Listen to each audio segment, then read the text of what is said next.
नमस्कार and welcome you all to Study IQ. मैं हूं प्रशांत धवन। नाउ पाकिस्तान के अलावा मैंने बहुत ही रेयरली देखा है कि इंडिया इस टाइप की ब्रूटल लैंग्वेज का यूज करे किसी कंट्री के अगेंस्ट। नाउ ये हमको करना पड़ा क्योंकि ईरान ने देखिए बात ही कुछ ऐसी कह दी थी। मैंने कल रात को ये वीडियो करी थी अपलोड, जहां पे मैंने आपको बताया था कि ईरान के जो सुप्रीम लीडर है, हम यहाँ पे इनके जो प्रेसिडेंट से ऊपर के व्यक्ति हैं, खमेनी साहब, इनकी बात कर रहे हैं ना। सुप्रीम लीडर हैं, इनकी काफ़ी इज्जत भी है ईरान में, मुस्लिम वर्ल्ड में इनकी काफ़ी इज्जत है। इन्होंने ट्विटर पे जाकर ये बोल दिया कि देखिए मुस्लिम उम्मा को इकट्ठा होना होगा और आज के समय जो हो रहा है गाज़ा में, इंडिया में, म्यांमार में, ये बहुत ख़राब है। नाउ इंडियंस देखिए ये स्टेटमेंट देखकर काफ़ी शॉक्ड रह गए थे कि गाज़ा में जो हो रहा है, जिसको लेकर इंटरनेशनल कोर्ट ऑफ जस्टिस में केसेस चल रहे हैं, कई कंट्रीज़ ने इज़राइल का बॉयकॉट कर दिया है। आप गाज़ा में जो हो रहा है उसको इंडिया से कंपेयर कर दोगे। आई मीन लिटरली यहाँ पे आप देख पाओगे इनकी ये tweet, the enemies of Islam have always tried to make us indifferent with regards of our share identity as an Islamic उम्मा। और आगे जो इन्होंने एग्जांपल दिए हैं इसमें आप देख पाओगे म्यांमार, गाजा और भारत भी शामिल है। नाउ स्टेटमेंट को पढ़ के कई इंडियंस ने सोशल मीडिया पे दो बातें बोली। पहला तो ये कि जो गाजा में हो रहा है उसको इंडिया से कैसे कंपेयर कर सकते हो। दूसरी बात ये कि ईरान को जो खुद का ट्रैक रिकॉर्ड है उसे देखना चाहिए।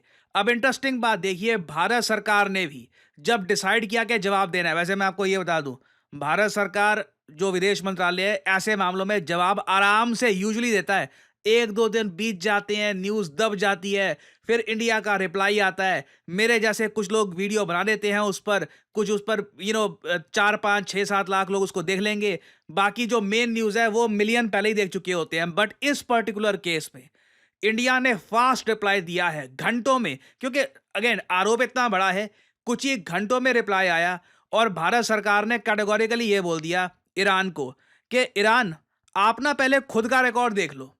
और जो शब्द इस्तेमाल किए गए हैं ना ईरान के सुप्रीम लीडर की कमेंट्स को लेकर, ये बहुत सरप्राइजिंग है। यहां पर आप देख पाओगे ये इंडिया का ऑफिशियल रिस्पांस है। ये है रणधीर जायसवाल साहब का अकाउंट, ये ऑफिशियल स्पोक्समैन है of the ministry of external affairs, और ये यहां पर कह रहे हैं जो स्टेटमेंट दी है by the supreme leader of Iran ये अनएक्सेप्टेबल है। आगे यहां पर आप देख पाओगे लिखा है कि पहली बात तो हम स्ट्रांगली डिप्लोर करते हैं। देखिए, डिप्लोर करने का मतलब आपको समझना होगा। डिप्लोर करना कंडेम करने से भी बड़ी बात होती है। डिप्लोर करना होता है कि जब आप स्ट्रांगली कोई मॉरली गलत बात होती है उसके अगेंस्ट खड़े होते हैं।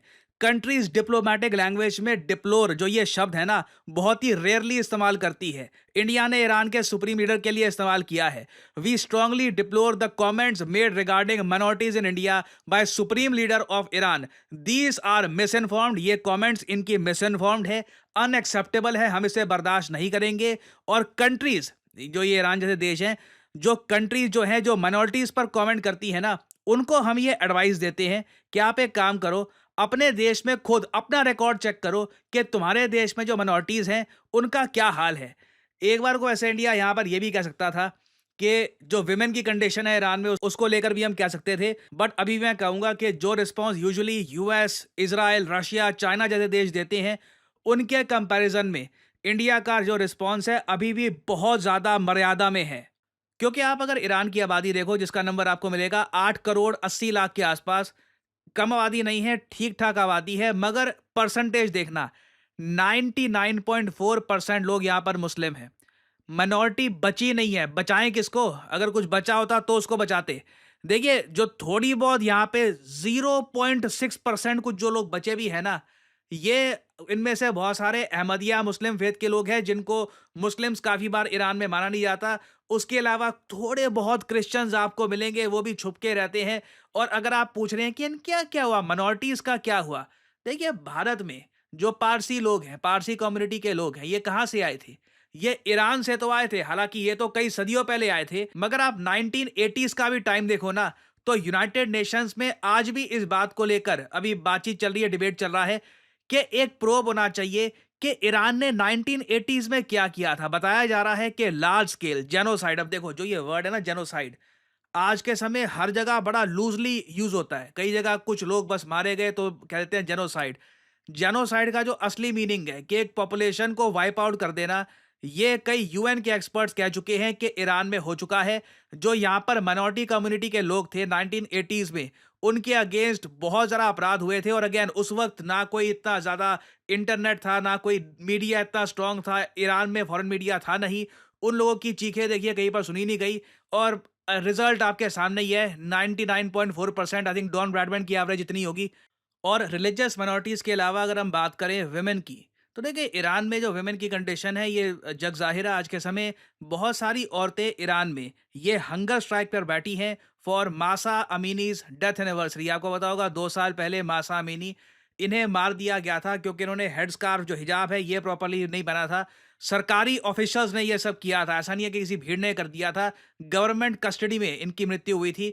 और पूरा ईरान, एक्चुअली मैं कहूँगा पूरी दुनिया ही शॉक थी इस इंसिडेंट से। तो ये देखिए आज के समय हालत है ईरान की। इसलिए मैं कह रहा हूँ कि इंडिया ने अभी भी बहुत ज़्यादा मर्यादा में रहकर रिप्लाई दिया है। अगर आपको लग रहा है कि ये रिप्लाई काफ़ी स्ट्रांग है, इंडिया बहुत कुछ कह सकता था। यूजुअली जो आप इज़राइल के डिप्लोमैटिक रिस्पॉन्स पढ़ोगे ना ईरान को, या यूएस के पढ़ोगे, या फिर कई और कंट्रीज हैं, इवन एजरबाईजान ने काफ़ी बार ईरान के अगेंस्ट बहुत ज़्यादा स्ट्रांग स्टेटमेंट्स दी हैं। उसके हिसाब से इंडिया ने अभी भी एक बहुत ज़्यादा मर्यादा में आंसर दिया है। रीज़न सिंपली यहाँ पर यह है, ईरान एक ऐसा कंट्री है जो मुझे लगता नहीं है कि आने वाले 5, 6, 10 साल के आगे कुछ सोचता है। इनके कई एक्शन जो हैं उससे साफ-साफ पता लगता है कि ये जंग को तैयार रहते हैं। मतलब एज़ ए कंट्री जो भी इनके आप एक्शन स्टेटमेंट देख लीजिए, ये ऑलवेज रेडी रहते हैं कि कभी भी वॉर स्टार्ट हो जाएगी, we are prepared for that. हमारी ऐसी सोच नहीं है। हम उल्टा ईरान में चाबार पोर्ट बिल्ड करना चाहते हैं, नॉर्थ साउथ कॉरिडोर को कनेक्ट करना चाहते हैं। हम ईरान की जो इंपॉर्टेंट जियोपॉलिटिकल पोजीशन है, इसका फायदा ईरान को मिले, हमको मिले, ये हम रियलाइज करना चाहते हैं। और अगर यहाँ पे आप ये सोच रहे हैं कि जो इनके सुप्रीम लीडर ने बोल दिया था हमारे बारे में, क्या इसका मतलब ये है कि चाबहार पोर्ट खतरे में है? नहीं। देखो यहाँ पे हुआ क्या है, मैं आपको समझाता हूँ। इंडिया का देखो ट्रैक रिकॉर्ड है, एक इमेज बनी हुई है हमारी कि बहुत ज्यादा सॉफ्ट स्टेट है। एग्जाम्पल दे रहा हूं आपको, मालदीव्स की आपको मिनिस्टर याद है, ओपनली हमारे प्राइम मिनिस्टर को जोकर कह दिया, इसराइल का पपेट कह दिया। आप सबको याद होगा वो इंसिडेंट।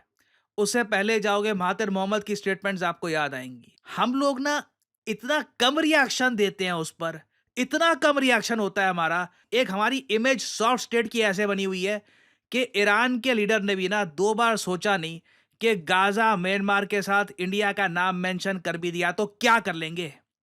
मैक्सिमम क्या होगा, स्टेटमेंट आएगी 3 लाइंस की, ठीक है। ईरान ने अपनी स्टेटमेंट दे दी है, इंडिया की अपनी स्टेटमेंट चली गई है।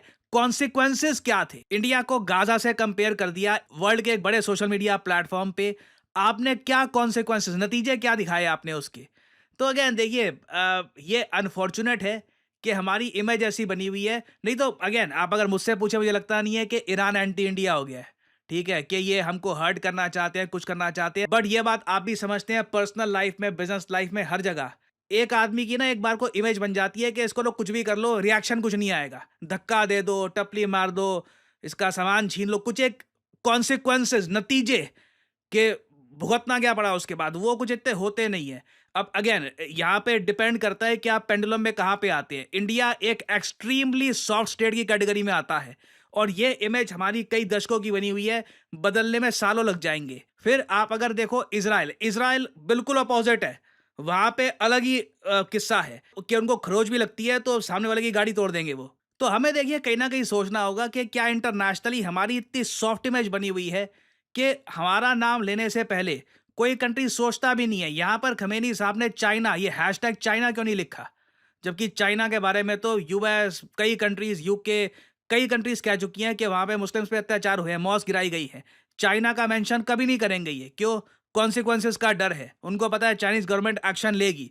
तो ये देखिए घूम फिर के बात वही आती है कि हमें क्या एक एक्सट्रीमली सॉफ्ट स्टेट बन के रहना है, या फिर आज के समय जो इकोनॉमिक वेट इंडिया रखता है उसके हिसाब से कहीं ना कहीं इंडिया के पास ये एबिलिटी भी होनी चाहिए कि कंट्रीज को समझाएं कि आप बिना वजह इंडिया का नाम लेते हैं तो there will be some consequences. और फाइनली यहाँ पे आप लोगों से मैं क्वेश्चन पूछूंगा। क्वेश्चन ये है कि वो कौन सा देश है जो रिसेंटली ब्रिक्स के न्यू डेवलपमेंट बैंक का नया मेंबर बन चुका है? ये है यहाँ पे आपकी ऑप्शंस, अल्जीरिया, पेरू, सिंगापुर या फिर कनाडा। कमेंट सेक्शन में करिए उत्तर।